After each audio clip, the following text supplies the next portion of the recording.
สบายดีกับบรรยากาศทุกคนเลยอยู่บ้านอยู่ซ่องมื้อนี้มันก็สิมืดๆจักหน่อยบ่ได้หนาวปานใดเมื่อกี้ฝนตกโอ้ยบ่ได้ถ่ายคลิปให้เบิ่งช่วงนี้ก็บ่ได้ดึกปานใดช่วงนี้ก็ได้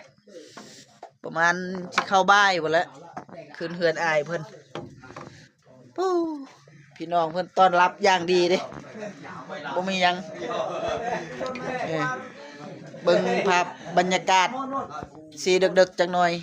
บ่ได้หนาวบ่ได้ตูมหมวกใส่หมวกนี่เพิ่นย้ายเพิ่นพูดพ่อใหญ่เพิ่นตกใจไอ้หยังกันทีมีคลิปมีหยัง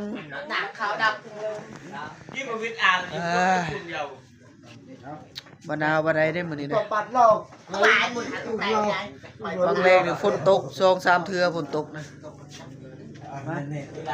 จังได๋ก็ติดตามคลิปมื้อเดี๋ยวสิหาอยู่หากินมาบ้านเดือนละทีปีละเทื่อของแก้มก็บ่มีหยังสตีน